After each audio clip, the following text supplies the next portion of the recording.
Hey everybody, what's up? Welcome to Temporal Isolation, Crack-a-Pack number 3. And with bonus content today, or a Phenax God of Deception EDH deck tech.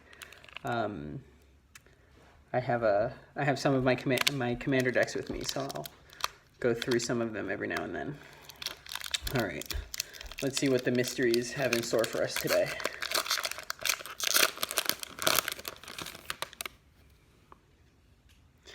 All right, Loxodon Partisan.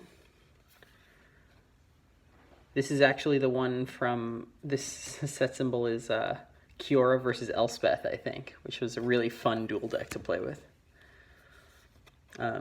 My sister and her ex-husband, I used to buy them all the dual decks because they were pre-made, like ready to battle, and like a good way for them to, for them to both play against each other, and for me to play on the same level as them. Inspired Charge, Dragon Eye Servant,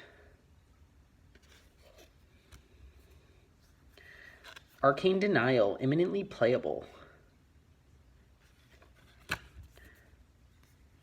Can never have enough Arcane Denials. Eldest Reborn, pretty sweet.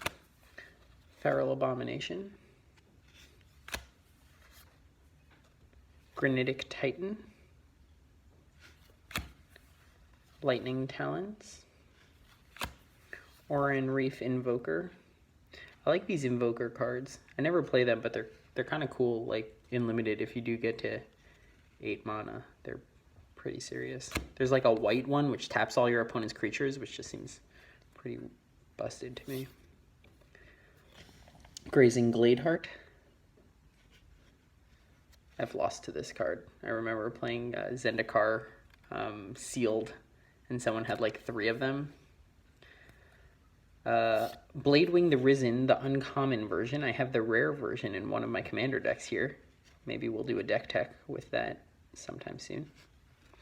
Bladewing the Risen is one of my favorite cards because the whole Bladewing story is great on Dominaria. You have Rorik's Bladewing, and like Shiv was destroyed in the apocalypse, and there's so few dragons left, and then Bladewing fights in the pits in the Grand Colosseum, and then dies, but then the Apeto clerics revive Rorik's to keep fighting as Bladewing the Risen. And then the Bladewing progeny is shown on 2 cards, Tarok's Bladewing from Time Spiral, and Varric's Bladewing from the new Dominaria set, who comes with the mate. I forgot what the token's called. Anyways, it's really cool when you get to see like a card progress through time, like Avacyn or stuff like that. Orzhov Basilica, bounce land, sure. My old bordered card is Crenellated Wall, which is nice for a wall deck. And another sweet pull, Recruiter of the Guard. This is a nice $12 card and very usable as well. I'll stick this right into a commander deck, I'm sure. And finally, the rare Stigma Lasher, which is so sweet. Look at that art. Wow. Alexi Bricklot. Whoa. Check that out. That's awesome. Another sweet pack from the mystery box. All right, and for the deck tech. So I built this Phenax deck a long time ago. This is, I'll pull it out so that you can all get the pleasure of seeing the foil like I do. I originally built this with a non-foil Phenax. I wish that you could like see the foil a little better. It's much better in real life. Anyways, so I built this with a non-foil Phenax, and then I dog sat for my friends, and they paid me with a $30 gift card to TCG Player. So I spent it getting some foil upgrades for my commanders. This was one of them. So it's a mill deck, and the basic idea is you use some of these types of cards, Consuming Aberration and Sewer Nemesis, cards that get bigger based on the graveyard size of your opponents. And when Phenax is out, they tap, put more cards into your graveyard, into your opponent's graveyard, so that they get bigger, and then the next time they tap, they mill for even more.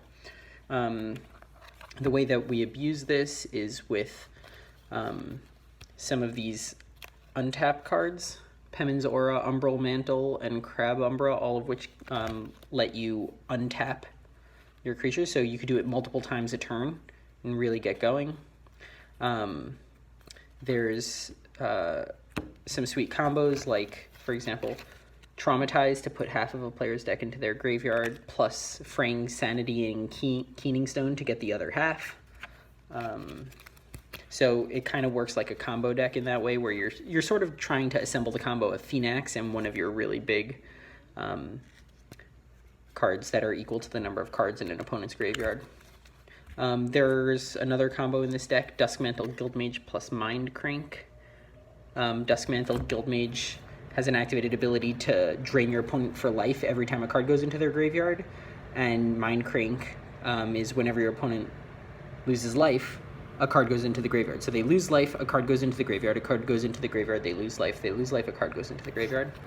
Infinite mill.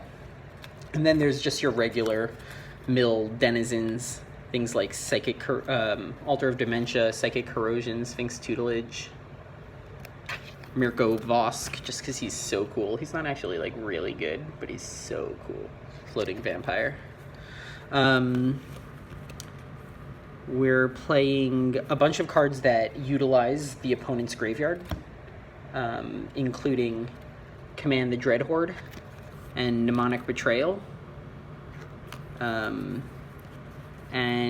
just one last thing that I want to show off is this Factor Fiction, which was altered by Stooge Slap from MTG Salvation for the Holiday Card Exchange. It's a pretty sweet little thing that I got to sort of pimp my deck out with. And what are some other highlights of this deck? I play a lot of these artifacts, which are these man artifacts. Artifacts that can also become creatures, because that way they survive wraths, and then on your turn you can activate them, and they're extra bodies to tap with your Phenax to mill your opponent, which can really come in handy. And finally, this is a really defensive deck. I'm not trying to go for my opponent's life at all, so I'm playing actually, I'm playing 40 lands, but 2 of them are Maze of Ith and Glacial Chasm to really fort myself in. I also have Mystifying Maze in here, and I have Teleria West to go find them and really lock myself in while I try to mill people out. All right, I'm gonna post a link to this Phenax God of Deception deck list below in the description. Until tomorrow, stay safe, everyone, and virus free.